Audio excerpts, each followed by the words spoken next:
Philippe Erlin est docteur en économie du CNAM, auteur de plusieurs ouvrages publiés chez Erol et chroniqueur chez Goldbrokers et Économie Matin. Premier spécialiste du Bitcoin en France. Bonjour Philippe, merci de m'accorder cet entretien.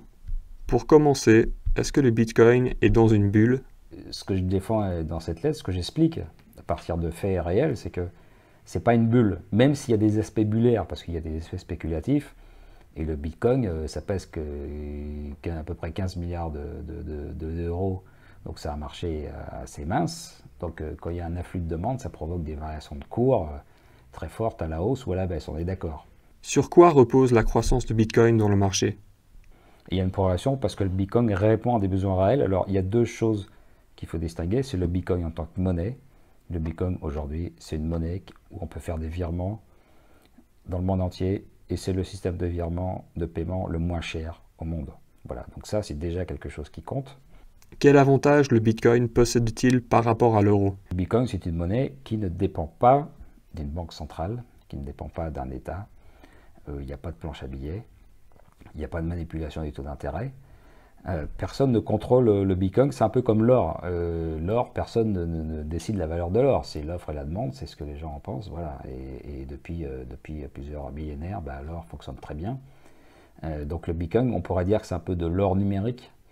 Allons-nous donc commencer à nous en servir pour acheter notre café?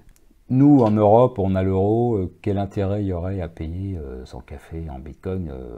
Bon, réellement, pas vraiment, parce que bon, c'est plus un gadget qu'autre chose. Mais il faut voir ça au niveau mondial. Il y a beaucoup de pays dans le monde où la monnaie s'effondre. De plus en plus de gens au Nigeria se tournent vers le Bitcoin et il faut que ceux qui nous écoutent sachent qu'il y a 100 000 commerçants au Nigeria qui acceptent le Bitcoin. Voilà. Donc, dans les pays émergents où les monnaies font du yo-yo, où les monnaies sont pas sûres, où il y a de l'inflation, où il y a du contrôle d'échange, le Bitcoin, ça sert d'alternative. Comment cette technologie va changer votre façon de vivre? Qu'est-ce qui se cache derrière le succès de Bitcoin? Comment fonctionne le Bitcoin? Puisqu'il n'y a pas de banque centrale, il n'y a pas une autorité centrale qui valide les transactions. Donc comment savoir qu'un tel a envoyé telle somme d'argent à telle autre personne si personne n'est là pour le certifier? Eh bien ça marche parce que cette information, elle est publique. C'est ça le génie du Bitcoin, c'est que le fait que tel numéro de compte ait envoyé telle somme tant de Bitcoin à tel autre numéro de compte, c'est une information qui est rendue publique en temps réel et qui est partagée par l'ensemble des participants au Bitcoin. Comment cette blockchain va-t-elle toucher les services comme les banques et les assurances? Donc cette blockchain, cette base de données de toutes les transactions actualisées en temps réel, elle permet de construire des services dessus. On pourra dire c'est un peu l'Internet de l'argent. Sur cette base-là, on peut construire des services, tous les types de services financiers ou d'assurance. Déjà en train de s'attirer des levées de fonds. Qu'y a-t-il comme signal que la blockchain se développe? Dans le grand public, il n'y a pas encore vraiment de service qui fonctionne, mais on est au tout début. Mais dans le domaine B2B, on va dire, ça commence déjà un peu à fonctionner. Et il y a beaucoup de sociétés, il y a beaucoup de levées de fonds. Donc ça, c'est un indice. Il y a un écosystème qui se développe. Il y a plein d'investisseurs qui mettent de l'argent dans des sociétés actives sur la blockchain. Donc on se dit, voilà, à moins qu'ils soient tous fous, il y a quelque chose ça veut dire que ça fonctionne, quoi. Cette évolution devrait-elle se poursuivre? Le processus est en train de se lancer. Il y a de levées de fonds. Il y a plein de sociétés qui se lancent là-dessus aux États-Unis, Londres, Europe, Asie. Voilà. Donc pour ces deux aspects-là, le Bitcoin comme monnaie, pas tellement chez nous en Europe, mais dans les pays émergents où les monnaies font du yo-yo, oui, ça représente déjà aujourd'hui, ça représente un intérêt. Et la blockchain qui permet de construire des services financiers nettement moins chers que ce qui existe aujourd'hui, c'est en train d'émerger. Donc pour ces deux raisons-là, moi je dis que le Bitcoin, le cours du Bitcoin va continuer d'augmenter. Bitcoin va ubériser la finance. Comment la blockchain va-t-elle affecter les banques? La blockchain permet d'ubériser des choses qui sont actuellement assez lourdes, assez centralisées. Donc les banques peuvent s'inquiéter, mais en même temps, celles qui comprennent peut-être le plus rapidement l'intérêt du Bitcoin sont les banques, parce qu'elles ont créé un consortium, qui est R3. Elles voient le danger pour elles. Elles ne veulent pas se faire ubériser, elles voient le danger et voient les opportunités aussi.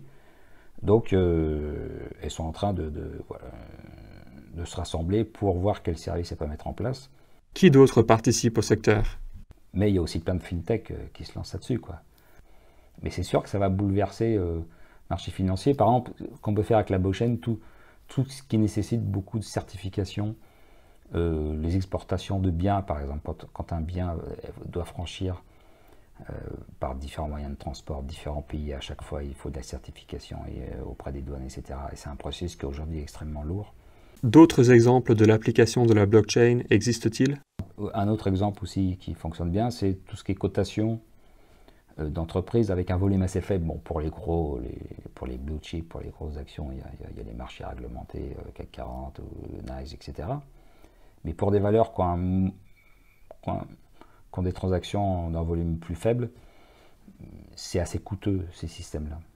L'avantage aussi de tout ça, c'est que ça va permettre à des PME ou des TPE qui n'ont pas accès à ces services-là de pouvoir avoir accès aussi, quoi. Voilà, ça va élargir l'offre, donc c'est aussi ce que comprennent les banques. Est-ce que le Bitcoin va tuer l'euro à l'avenir en le remplaçant?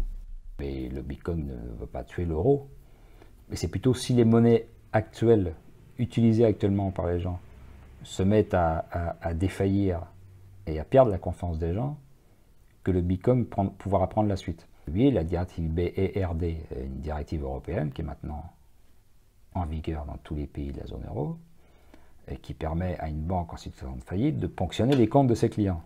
Il y a aussi, ça fait l'objet d'une autre lettre, parce que c'est important, c'est la loi Sapin 2 qui permet de bloquer l'assurance vie des particuliers au cas où il y a une crise financière. Bon. Si lors d'une prochaine crise financière, les épargnants sont touchés, comme la loi le permet, avec Sapin 2 et BRD, bon, là les gens se diront, on s'est fait avoir, il faut envisager d'autres solutions. Une solution comme l'achat de Bitcoin. Donc il y a l'or physique, hein, qui est évidemment depuis toujours un excellent moyen de garder de la valeur, et des actifs réels. Et puis il faut aussi pouvoir faire du commerce concrètement. Donc il y a le Bitcoin aussi, voilà, qui permet de protéger de la valeur, de continuer à faire du commerce. L'avantage par rapport à l'or, c'est que c'est liquide. On peut acheter sa baguette de pain avec des bitcoins. Échapper à l'effondrement de sa monnaie. Donc, dans quel type de scénario est-ce que le Bitcoin aurait le plus de valeur? Le Bitcoin n'est pas là pour tuer l'euro et manger tout cru et devenir une monnaie, la monnaie mondiale. Le Bitcoin, c'est plutôt une façon d'échapper aux monnaies qui elles-mêmes sont hégémoniques. Parce qu'aujourd'hui, on fonctionne dans l'euro, on est payé en euros, c'est la monnaie officielle. Mais si lors d'une crise, tous ces droits-là qui nous paraissent naturels disparaissent, ben, oui, le Bitcoin. Maintenant, il y a une solution en plus qu'est le Bitcoin. Voilà. Japon a surveillé de près pour son effet sur le Bitcoin. Qu'est-ce qui pourrait déclencher ce genre de scénario? Ben, je dis un pays qu'il faut surveiller, c'est le Japon. Parce que le Japon est dans une situation financière nettement plus dégradée que l'Europe et les États-Unis, notamment parce qu'ils font de la planche à billets depuis plus longtemps. Ils ont une dette qui est de 300% du PIB. S'il y a une monnaie qui doit sauter, qui doit s'effondrer entre l'euro, le dollar et le yen, moi j'aurais tendance à parier sur le yen. Bon, voilà. Donc le Japon pourrait jouer en faveur du Bitcoin. Ce qu'il faut savoir, c'est qu'une partie de la hausse actuelle du Bitcoin depuis le début de l'année 2017 provient du Japon. Provient du Japon parce qu'il y a une réglementation qui est passée il n'y a pas longtemps, qui facilite. Puis il y avait une taxe aussi qui existait, qui n'existe plus. Donc voilà, la vente, échange de Bitcoin en yens est plus facile. Et de plus en plus de Japonais qui sont des gens très épargnants, qui sont parmi les plus épargnants au monde, se disent, bon, bah voilà, tiens, on va commencer à s'intéresser au Bitcoin. Que se passera-t-il en cas d'effondrement du yen? Si le yen actuel s'effondre, l'État japonais créera un nouveau yen. Bon, au passage, les épargnants auront été lessivés, on est d'accord. C'est comme ça se passe à chaque fois que... Donc il y aura un nouveau yen. Mais disons que ce qui se produirait, à mon avis, aussi en même temps, c'est qu'il y a une grosse partie des Japonais qui basculerait vers le Bitcoin, et que le Bitcoin connaîtra un succès énorme. Et donc ça ferait exploser le cours au passage, quoi, voilà. Y a-t-il d'autres pays à suivre de près pour leur effet sur le Bitcoin? Alors en Amérique du Sud, avant le Bitcoin, la solution de repli, c'était le dollar.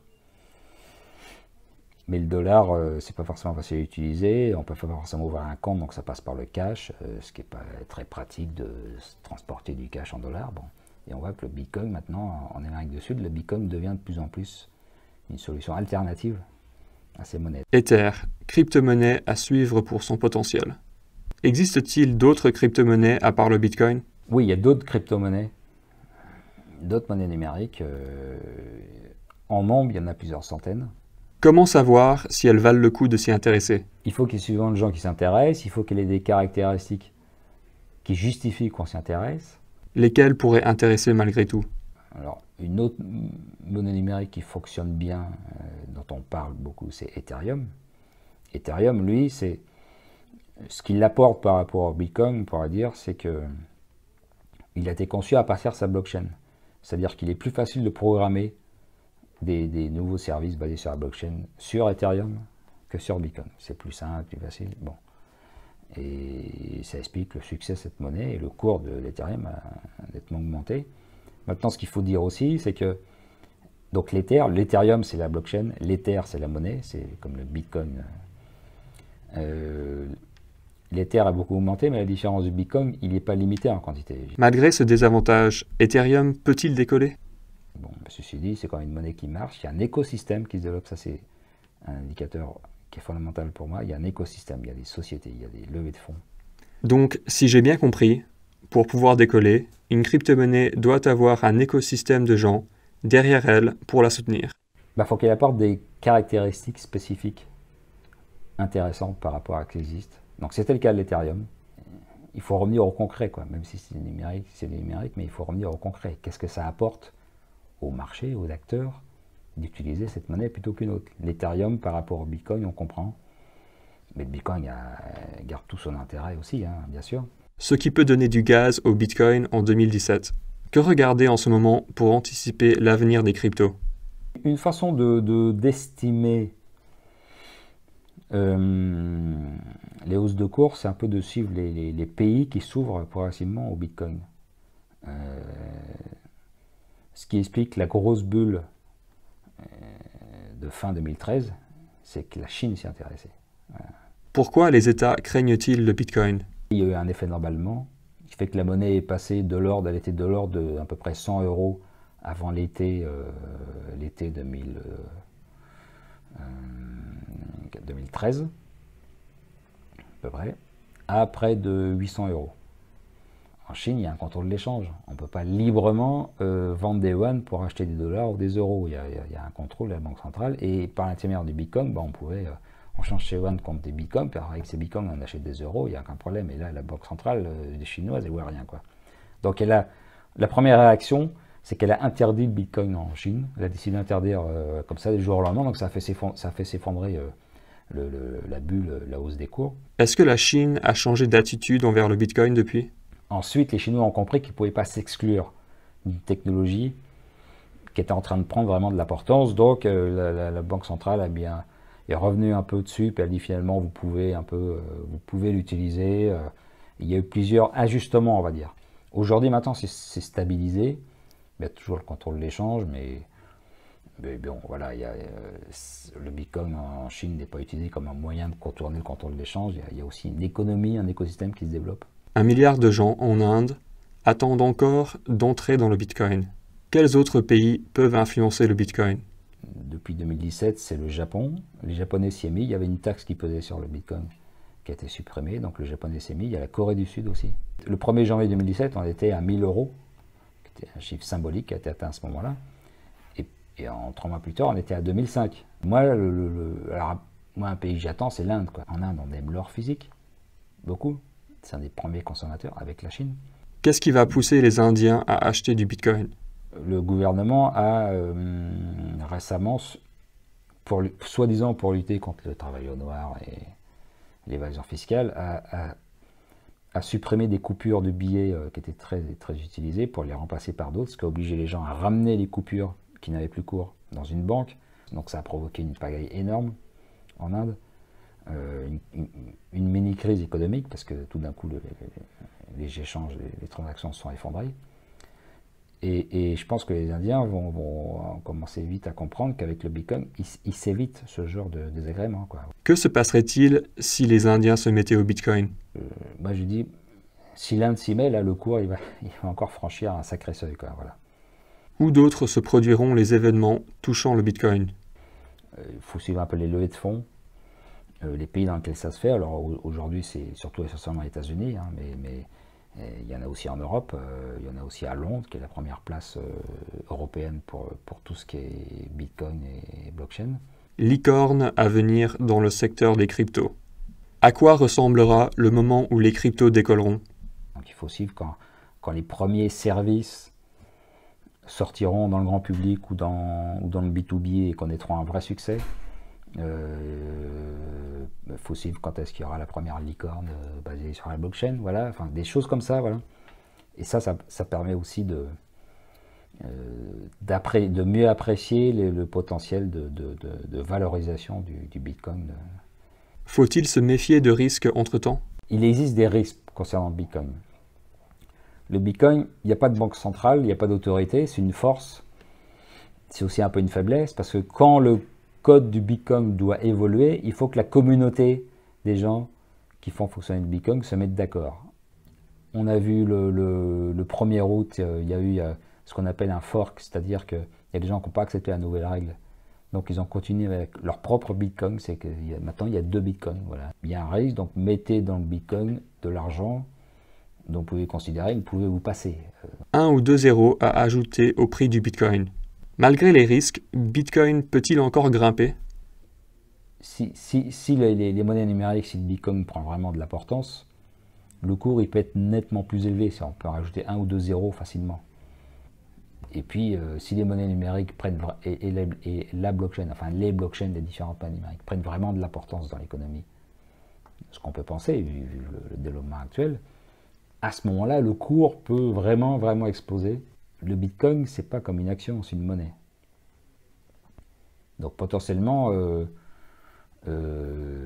si les monnaies étatiques s'effondrent et que tout le monde se met au Bitcoin, le cours, voilà, un Bitcoin, ça vaudra 1 million ou 10 millions d'euros, quoi. Bon. Est-ce que les conditions pour l'ascension de Bitcoin sont là aujourd'hui? Là, on est dans une période où les banques centrales font beaucoup de planches à billets, où il y a beaucoup de dettes publiques et dettes des ménages et dettes privées. On a un niveau de dette qui sont supérieurs à la crise 2008. La croissance, elle n'est pas vraiment là, donc on accumule de la dette et on n'a pas de croissance. Donc le jour où ça va se casser la figure, ce sera une catastrophe, mais ceux qui ont de l'or physique et du Bitcoin, ils pourront servir le champagne, quoi. Voilà. Bitcoin, ce que vous devez savoir. Comment s'informer afin de se lancer dans les crypto-monnaies? Le dossier Bitcoin, en fait, il sert à... Je l'ai écrit pour des gens qui ne savent pas ce qu'est le Bitcoin, parce que je dirais que pour le Bitcoin, il y a un coût d'entrée. Comprendre comment ça marche. La quasi-, enfin 99,9% des gens qui s'intéressent au Bitcoin, ce sont des informaticiens. Mais quand un informaticien vous explique quelque chose, c'est assez rare de comprendre du premier coup, quoi. Voilà. Moi, je suis un économiste qui s'est plongé dans le fonctionnement du Bitcoin, et mon objectif, c'est de le rendre compréhensible pour tout le monde, pour tous ceux qui veulent comprendre ce que c'est. Voilà, donc dans ma lettre, j'ai expliqué de façon pédagogique, didactique, l'histoire du Bitcoin.